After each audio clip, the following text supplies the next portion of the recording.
What is a stock market?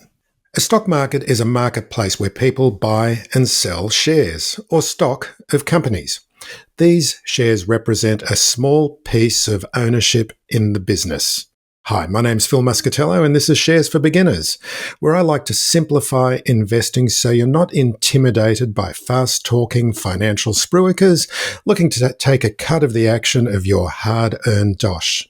So think of a share market as like Facebook Marketplace, but instead of trading lawnmowers or barbecues, you're trading stakes in companies like Apple, Toyota, Tesla, Amazon. Or here in Australia like Commonwealth Bank or BHP. A share in a company is like a slice of a pizza. The company is the pizza, and each slice is a share. Everyone gets some pepperoni. So why do companies list on the stock market? Well, it's because an owner has a vision, a dream, or an idea that needs financing. They don't have the money themselves, but then they can go to the market, tell the world about their idea, and if people like it, money or capital will be invested to make this happen. This is called an initial public offering, or an IPO. The primary focus is to raise capital.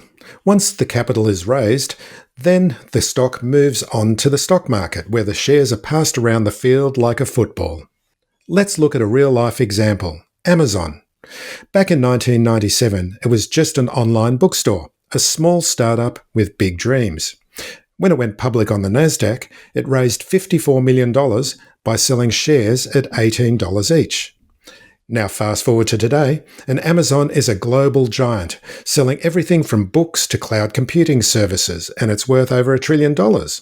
It's not bad.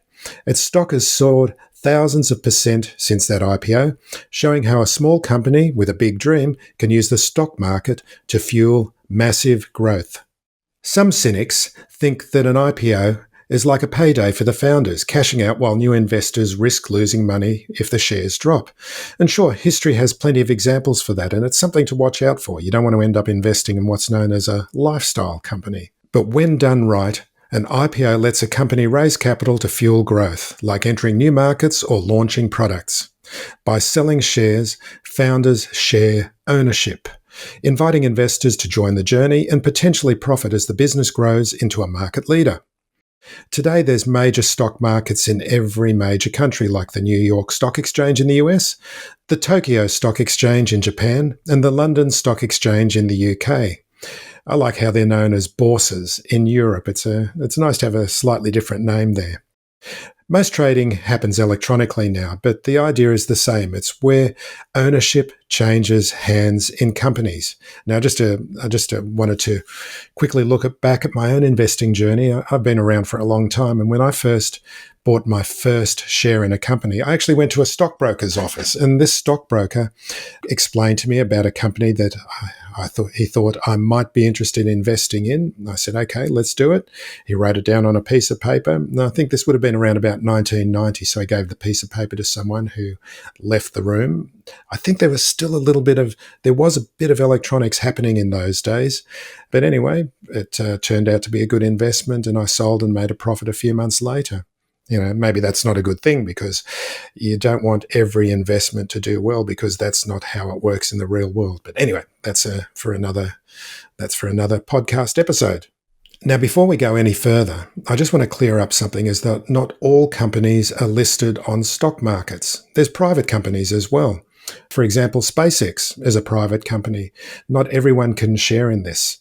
Or like just think of your local bakery. It's too small, and it's not going to bear having many, many owners. But this is called private equity. This is something that you've got to be aware of, that not all companies are listed on stock markets. It's held by a small group of investors.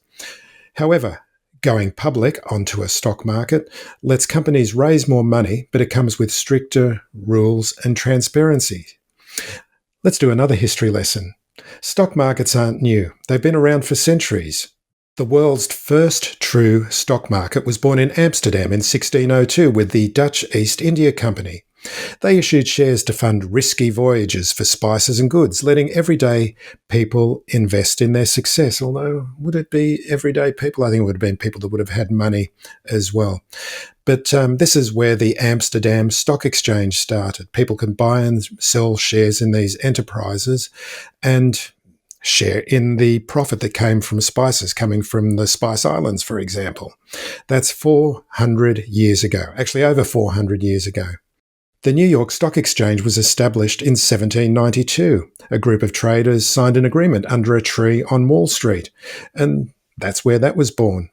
So a lot of people seem to think that stock exchanges are a relatively new invention, but really these financial instruments, the way people deal with each other with finances, goes back a long way. I mean, even in ancient Rome had sophisticated futures contracts. These are financial instruments where a speculator could take a position on something that would happen in the future. For example, a farmer might have a wheat field and they have to survive for the next 6 months until the harvest. A speculator can come in and say, okay, well, I'll give you a fixed price on your crop at the harvest. And this speculator might be thinking, well, in 6 months' time, I could be making money on this, whereas the farmer benefits because they've got the money straight away. This way of trading goes back a long, long way in human history. And it's really where the financial system comes from. People trading with each other and working for efficient ways to deal with capital and how it needs to be used at any particular time. Now, how do modern stock markets actually work? Well, it's all about supply and demand, like an auction on a global scale. When more people are buying than selling a company, the price goes up. When people are nervous and not happy with the results, the price goes down. It's like a scoreboard that keeps track of investor sentiment towards that company. Stock markets are regulated to keep things fair. Companies must share financial updates like profit or losses or changes in the balance sheet, so investors aren't kept in the dark. This is why there's a lot of movement in share prices around the reporting of results. The company tells the world how well they're doing or not doing, and the market reacts. So, why do we have stock markets? They're not just about money. They play a huge role in the world and the global financial system. They help companies grow. By selling shares, businesses raise funds without bank loans, fueling innovation, job creation, and economic growth. Stock markets let regular people invest. Anyone can invest in the company. Everyone in the company you're invested in, every employee, is working on your behalf. That's a great thought. I love that idea. Historically, stock markets have been a great way to build wealth, but it takes time, patience, and understanding. Strong performance, prices rise, trouble ahead, prices fall. This helps investors decide where to put their money. And stock markets provide liquidity. This is the amount of money that's sloshing around the financial system. Without it, investors can't take a profit or alternatively get out of that investment if it's not working out. Just think of that example before of private companies. Just imagine there's only a small group of investors and there's no market that these investors can get in and out of. That's about liquidity, and that's about flexibility for different investors to be able to get in and out of different companies at particular stages of their growth. Now, before we wrap up, here's a few terms that you should understand. And remember, we're talking the basics here, and I think there's many viewers who wouldn't have any idea of these basics. So, shares or stocks. These are interchangeable ideas. This is your share of the company that you're investing in. Dividends. Now, this is where a company pays you, as an investor, a share in the profits.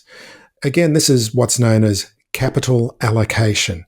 When a company makes revenue and earns revenue and a profit, hopefully, they can put their money into funding further growth, or they can reward you as a shareholder.